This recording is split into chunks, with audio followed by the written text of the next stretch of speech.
All right, welcome back to Super Bowl week. It is day three on Radio Row. I've had the privilege of interviewing people in person, but Noah, you weren't able to make it in person, but still, thank you so much for making the time. How are you doing? I know you're just getting settling in. You just landed today, right? Correct. Yes. Doing great. I have gone from different climates on this trip so far, so I'm glad to be in a place that's got some sunshine and some heat to it. I'm really looking forward to the rest of the week, and obviously Sunday should be a blast. So just excited. Well, speaking of Sunday, I know it's your Super Bowl debut for NBC Sports. Just can you just tell me about that call or that conversation, that meeting, however it went down when you were first told the news? Yeah, I think I had obviously built up some equity within the network the last couple of years being there full time. And so I think I was just hopeful that I would be invited to come in some way. Obviously Mike Tirico is going to be calling the game, incredibly well deserved. And I'm so excited for him to officially call his first Super Bowl on network television. So excited. And I think it's going to be so amazing. He's going to absolutely dominate it.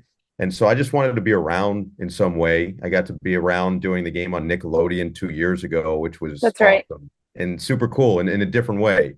But now to be a part of the main show is really special. And to your point, getting a call and finding out that I'm going to be with some incredible people along the way on this pregame coverage, and then potentially beyond that is just really exciting. So I think, somewhat still curious on how it's all going to play out because it is a newer role for me and it's certainly a newer role within this world for the biggest game in all of North American sports for the year. So again, excitement is probably the best way I can describe it, but it was awesome when I did hear that news and officially got that word of, hey, we're sending you. That's pretty cool. Yeah, no, I mean, you've established yourself in this industry. Obviously, you're one of the best in this industry. But just speaking on the fact that this is a new role, and you kind of touched on the fact that you're kind of curious about how this is all going to play out. What is your week or weeks have been looking like leading up to this? Now you're finally in California. What are your next few days looking like as far as preparation and still just planning things out, trying to be as prepared as you can be for the unknown this Sunday? Sure. So for me, obviously, it's been the crossover season for the last several months. And I started with football, actually finished my preseason journey with the Chargers this year right here in Santa Clara. The last game was against the Niners at Levi Stadium. And so I had the feeling that maybe I'd be back, and I was excited about that. And then went through, I had my college football season. I was back with the NFL. I'm a huge NFL fan. And so when I'm back home and I watch just about every game through Red Zone or flipping through the entire NFL package. And so for me, it's not like I have to relearn an entire sport or entire league. I've been following it very closely, and I know both these teams quite well just from being around it enough and then getting back to the NFL side by December with a handful of games there. And then it was the overlap with the NBA stuff. And so I've been immersed with that. I just had the two games the last 3 days in Denver and Dallas. And so now I can turn the page fully and make sure that I'm fully prepared. So tonight, I'm going to spend most of my time doing all of my preparation stuff that I've begun. And now it's going to be about shoring up what I'm going to just need to put down in my notes and feel like I have a good mastery of before we get to Sunday. Tomorrow, which will be Wednesday, is kind of that last day of similar type of preparation. And then once we get to Thursday, it's more full steam ahead. So Thursday night, we're going to walk through the entire set or sets that we have. So that'll be on the field, that'll be in the plaza, that'll be at the locker room area. And we're just going to get a feel for what that's all going to look like on television and feel like when we do it live. Then Friday, during the morning session, we're going to do our full production meeting for the pregame, halftime, and postgame. And then Friday afternoon, we're going to rehearse the back half of our 5 hour pregame show. So the final 2.5 hours, and where everybody's going to be, which is very different roles throughout the 5 hours. We're all going to be moving around a lot. We're going to do a rehearsal of that. And then on Saturday morning, we'll do a rehearsal on the front half of the show. And so we'll feel like we've really gotten everything down by the time we get to Sunday. And then Sunday morning comes bright and early. It sounds like about 7:30. We're going to head over to the stadium and be in positions, and we're on the air at 10 o'clock. And then it's 5 straight hours of not quite commercial free, but a whole bunch of football talk. And that's exciting. It sounds like you're you've landed and you're gonna hit the ground running. Are you gonna sleep tonight at all? Like, do you ensure that you're sleeping this week? Are you like no sleep, all work? I guess, do you have any kind of like things that kind of checklist superstition that you have to get done before you kind of immerse yourself in this the busyness? Yeah, the thing is, honestly, for me, I think everybody just assumes that my best skill set is what I do for a living. That could not be further from the truth. My best skill set by far is sleeping. I am an elite sleeper. Me So too. that is it's never a problem, never a question, whether it's a red eye, whether it's, some terrible hotel room that's incredibly noisy around. I slept through a volcanic eruption once. I have been through it all. So sleep is not going to be a problem. I would tell you that's probably my biggest ritual is making sure I get proper sleep wherever I'm at. I think that's also important to just stay healthy over the course of all the traveling and the craziness of the seasons. And then the other stuff is just making sure that you don't stray away from your normal routine. For me on game days, it's about going to the gym. I have to do that to kind of clear my head for like the 2 hours or so before, about 2 hours before I leave to make sure that I'm all set for the rest of the day. So I don't want to stray away from that just because this is something new. You want to make sure that you keep doing what you're comfortable with. And so that's what I'll do. Yeah, yeah, I love that. I could not agree more. Sleep is my best. It's a talent of mine, actually. I Yeah, can sleep anywhere I go, but it's a gift. it's a gift, truly. um, so yeah, aside, I guess, from the preparation of actually, you know, whatever that may be for you throughout these next few days, I heard Adam, actually, Adam Avon, one of my you know people here on the team that has been doing these interviews, actually talked to your dad not too long ago. And he kind of mentioned that you're also preparing your outfits. I hear you have a new stylist this week. Can you tell me a little bit about that? Yeah, so the fashion runs in the family. Of And when I say course. it runs in the family, it runs with my mom and my sister. My mom worked at a modeling agency out of college. She's also a Syracuse grad, as is my sister. All four of us are.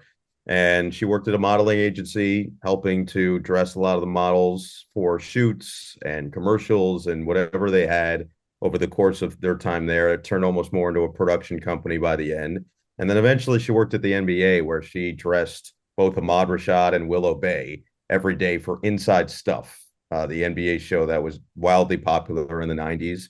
And she had a variety of roles at the NBA. So on top of dressing those two, she would put the kits together for celebrities when they were doing performances or they were going to be courtside. She would put kits together for television shows or movies like Friends and Eddie and Air Bud to make sure that everything looked proper from the NBA's point of view. And then she helped design the first ever NBA store. And so everybody always just assumes, me and my dad had the cool jobs, but it just couldn't be further from the case. I mean, she That is had, the cooler job. oh, a different level of cool. And her and my sister are different levels of cool to me and my dad. It's not even close, not even a debate. And so I guess what day would that have been that she came? She came to my apartment. It must have been Thursday before I left, maybe Friday, Thursday or Friday. I'm losing track of the days, to be honest with you. But regardless, she came over and we basically just took out every suit that I have, which is probably too many. I'm becoming a hoarder very quickly in my early adult life. And so we took out every suit that I have. We took out all the ties that I have, which is also far too many. And we just started mixing and matching. And I asked her opinion on what makes sense. And so I have over the course of this trip right now, it's an 18-day trip. So I'm on day, I think, 4 right now or 5. So I've still got another 2 weeks. And in those 18 days, I have 8 days that I'm on the air in some capacity. So over the course of those 8, now you have to start ranking. I learned it very quickly of how do you rank I know, everything? it seems How do like you you really go? are like truly organized in this. Definitely. Well, I'll take it a different level because my mom, by the end, she was like, okay, well, I'm going to treat you like a client now and make sure that you're all squared away organizationally. I said, well, what does that mean? She said, well, we have all these ties. So I'm going to put them in these large Ziploc bags and give me a Sharpie. And I'm going to write down which tie is for which event. So you don't even have to think about it by the time you get to whatever city you're in. So that's where I'm at right now. I've got a bunch of Ziploc bags with ties. I have the specific outfits that go with the specific suits that go with the specific shoes, and I'm ready to go. There's no more thought at this point. It is all well thought out, and I have nobody more to thank than my personal stylist, my mom. both your parents and seems like your sister have just played huge role in where you are today. I know that you get, I'm sure, asked a lot about your dad as he is also, in the sports broadcasting industry. And they've been mentors of yours, of course, but who else, I guess, throughout, your career, whether it's early on, recently, or just, consistently throughout, has been sort of that mentor for you shaping your style and things like that? Yeah, I think it's ever growing, but it certainly starts at the very top of the list with everybody that was at Syracuse for me. I was the kid who came in and I really hadn't done much. I was pretty much a blank canvas. The only thing I really did before I got to school was my morning announcements of my high school, my senior year, which I Yeah. crushed. I think, at least in my head, I You crushed. aced But that. oh, crushed it, no question. I really wish we could go back and find the tape. It would be good for my reel now. But at that point I was like a ball of clay. I needed to be molded into an eventual sculpture. And so I had so many people, whether it was Professor Stomsky or Matt Park or Keith Copeland was a great one, and everybody at WAER. I mean, Cora Thomas is still one of my favorite people on the planet. And you go down the list of the Chris Bolts and the Joe Lees and John Smith and everybody there that just helped show me the path and also remind me of being myself at the same time. And I think that was something Cora did incredibly well. Was she never told anyone to change. She always just wanted to make sure that you illuminate the best qualities that you have, which I thought was awesome. And then you could go down a list of all the other professors that I had over the course of my 4 years. Dean Rubin, who's no longer at Newhouse, was wildly influential for me. John Nicholson, super influential.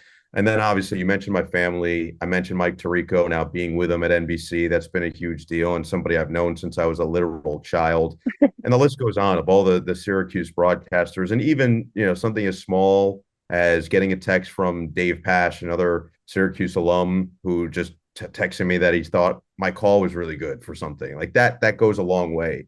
So I think that it's always growing, that list. It'll never end. And my dad always said it, and I always try to repeat it. The second that you're a finished product is the second you should retire.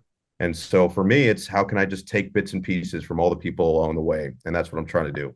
That's awesome. Yeah, I think being here at Radio Row, we've been, wearing the block S, and people are coming down and they're like, "Oh, go orange." And I think seriously we ran into over 150 alum in the last 2.5 days. And in conversation, that's not even counting the people who have just, walked past and said, "What's up?" I'm a class of '05, things like that. And then yesterday we went to the NBC press conference, and, a room full of orange right there. So I guess just on the topic of Syracuse and you reflecting back on your time about professors helping you and things like that, AER, can you kind of reflect on maybe one of your first calls at SU, bad or good, both, whatever that means for you? Yeah, so I've told the story before how you have to really prepare and do a bunch of tapes to get cleared to do play-by-play, whether it's at AER or Z89. And so for me, before my sophomore year, I wanted to get cleared to do high school football at Z. And so I would make a tape every day that summer into my phone of one drive from the Jets, because I grew up a long-suffering New York Jets fan. And so I'd make a drive every day. And it was when Ryan Fitzpatrick was the quarterback, and Brandon Marshall and Eric Decker and Chris Ivory. And so I knew all the players. So I would do it in my phone and I would move on, do it again. So I got so used to saying Fitzpatrick takes the snap, rolls to his right, throws to his left. Brandon Marshall with the catch at the 15. He's down to the 12. Fitzpatrick takes the snap, hands it off for Ivory on the right side. He bursts through for 4, et cetera, to that I did get cleared. And the first thing that I said was Fitzpatrick takes the snap at a Baldwinsville high school game. The guy's name was like Jones. It was not that. So that would be on the one side of it. The other side of it, there were so many great moments that I got to be a part of. And, the Syracuse basketball team was a little bit more advanced, let's say, in their play and their winning percentage than maybe where they are right now. We get to a Final Four my freshman year, which was an incredible time to be there. And a Cinderella run as a 10 seed was pretty remarkable. And then my junior year, they go to the Sweet 16. So it kind of gave way to senior year, where there was a lot of expectation on the team, and they entered the season ranked, and Tyus Battle came back after testing the waters in the NBA draft. And so there was a lot of hype surrounding the team. And we had a fairly early season game against Georgetown. And it comes down to the wire, and I'm on the call, and they're going back and forth, and there's 30,000 people in the dome. And sure enough, Ty's battle hits like an 18-foot jump shot to put them up in the final seconds of the game. And I was on the call in the second half of that game for WAER, and I was so excited. I mean, we all were. It's the rivalry game, and it's our guy hitting the big shot, and all of this. They're going to win the game. And I was screaming my head off on the call. And I remember calling my dad after, and I'm just like, why was I screaming? I don't think that I'm a screamer by nature. And he said, well, did your headset have the effects on? And I go, yeah. He goes, well, that's why you were screaming.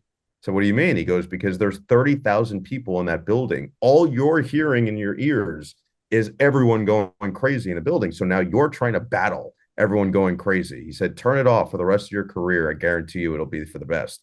And he was right. I've done it ever since, and it's been life changing. I haven't really been a screamer since then. So those are some that stick with me. But I got to call amazing games. They beat Duke when Duke was ranked number one on the road my senior year in overtime with Zion and them on that Duke team. The football team wins 10 games my senior year, goes to the Camping World Bowl and beats West Virginia in the Camping World Bowl. We had a blast doing that. And we had some great games that year. Florida State, NC State was one of the best games. Even the first week of the season against Western Michigan, we were calling it basically from a different zip code, but it was amazing. We got to do it together, and yeah, those are memories that'll never go away. Yeah. The story you bring up with your dad, something about, the effects on the headphones and things like that. I'm sure is he always trying to give you advice? Do you sometimes are you able to share some of your own wisdom with him, or is it kind of this hierarchy of, you know best, dad? Yeah, I don't think Luke Skywalker shares anything to Yoda. I think, that's kind of a one-way street. So if I hear something, I'll tell him, but it's nothing that I'm like, hey, you should be doing this better. It's, hey, your audio felt like it was off. Maybe I would talk to your audio guy to see if you could fix that. But the best thing he did and still does for me is and was he never came to me with anything and said, you need to be doing this, this, this, and this. Every now and then he would give me one or two things maybe that he hears, but it wouldn't be after every single broadcast. And it was actually I was just getting ready for the Nuggets game that I had this past Sunday. And I was reading this article about Tim Hardaway Jr., whose dad is a Hall of Fame player and was one of the great point guards and literally has a move named after him, his UTEP two-step killer crossover. Like it's a lot to follow and to go in and play basketball as well. And there was this great story that Tim Sr. told about how when Tim Jr. was early in his kind of middle school into high school, early high school days. And at this point now he's starting to become a real player and he's starting to attract, offers and looks from schools that Tim Sr. would go to the games and all he would do the entire time at the games was scream at him about what he was doing wrong. And it got to a point where it fractured their relationship. And Tim Sr. finally recognized it. And so he started, I think, around his junior year. He said, I just started going to the games and I wasn't there as a coach anymore. I was there as a dad. And it changed the relationship. It also changed the way Tim Jr. played. He played with a lot more confidence. He wasn't worried as much about making mistakes. And so I think my dad was very similar, where he was never overbearing. But if I went to him and I said, hey, why is this happening? Or what should I do in this situation? How do I handle this? Oh, he was ready to go. He always had the answer. He always will have the answer because he's been through it all himself. And so for me, that's probably the greatest advantage that I have is I have somebody who will always be there to answer any question that I might have. And that's why I try to hopefully pay it back as much as I can moving forward to the next generation. Yeah, definitely. I mean, that's what you're doing now, giving, me the time and other students who I'm sure are always reaching out to you for advice and things like that. For those students, what's kind of like the overall, besides getting sleep and staying healthy, which we've covered, and trust Yeah. me, that's advice that I take very seriously. I guess what other advice that you would give to college students or just broadcasters early in their career, moving forward? Yeah, Jazaleen, that the thing is that I feel like people don't really recognize in the college space in particular. And I really found this out probably the second half of my sophomore year. College is short. You only get 4 years of it. And we are all going to work our tails off. That is, if you're at Newhouse or if you're involved at WAER Z89, it's pretty much a given that you're going to be someone with impeccable work ethic. And so you're going to be the person that's staying until 2, 3 in the morning, finishing a piece, or is up late preparing for a game, or is juggling a bunch of stuff. But the one thing that I realized eventually is, well, you also have to enjoy that time of being a college student while you still have it. And my parents were really big on that. I'll never forget coming home after my first semester of college, my freshman year. And my parents were unique because they understood this world. You know, my dad obviously had experienced it, and my mom was with him. They met in college, and so she got to see it from the start and what it was all like. So she knew what to expect too. So there was no unfair expectation put on me of, hey, you need to be doing this, this, and this while you're in class. It was, hey, just go do your classes and make sure that you care more about getting better as a broadcaster and perfecting your craft. And I came home after the first semester or first year, actually, of my entire freshman year. And it was May of 2016. I walked back into my childhood house and I'm like, man, I got a 3.9 this year. And my parents were like, "Oh, wow." I'm like, "Yeah, I honestly, I surprised myself. Like, that's really good." And they go, "Why are you being such a try hard?" I said, "What?" They go, "Why are you trying so hard?" I said, "What are you talking about?" They go, "No one cares. No one in your broadcasting world is going to care if you got a 3.9, if you got a 2.9, if you got a 1.9. They care, do you get your degree? And is your tape good? And are you a good person to be around?" I said, "Okay." And so they said, "Don't concern yourself as much." They said, "Focus on two things: being the best broadcaster and whatever it takes to do that, and being the best college classmate and friend and all of that, and whatever it takes to do that." And I just think it's important advice because when you do leave college, a lot of those opportunities that you take for granted do go away. Like the fact that all your friends are in this one place on at a drop of a hat, you could just say, "Hey, let's go hang out here." Doesn't A lot of times you get dispersed all around the country or the world, and now everybody's in a different place. And so I do think taking advantage of that is really important so that you don't have regrets on the back end. And then the second part of it is when you're going through all of this stuff in the broadcasting space, just remembering to stay true to who you are as a person is important, and finding what you are passionate about. I know it's so simple. And then the last part of that comes with that is what my dad has always said to me. And I know he said it to countless others, and I've repeated it as well. The more well rounded you are as a person, the more well rounded you will be as a broadcaster, the more accessible and also the greater ability you'll have to connect with people. It all just comes full circle when you are a well-rounded person. So that is not just focusing on sports or broadcasting. That's focusing on what do you enjoy watching on TV or movies or music or art or current events or history or any of finding all those interests. It allows you to connect now to all the people that eventually you're going to try to broadcast to. And I think that's a huge deal. Yeah, I think this conversation just has been a great reminder just because, like we were saying before, the busyness of this week is just a lot. And yes, you have to prioritize your health and sleeping, which we got, but also just being intentional, present in the moment and saying, for you, I've made it, I'm doing all these incredible things. And for myself, it's just even being able to have this conversation with you is just, it's been a gift and it's been so, so enjoyable just talking to you. Thank you again for making the time. Good luck this Sunday. I can't wait to tune in and watch you. But yeah, thank you so much for this conversation. Of course, and soak up whatever sunshine you can while you're still here. Just Right just before try I to go back enjoy out. it. Yeah. Exactly. Yeah, no Okay. problem. Awesome. Thank you.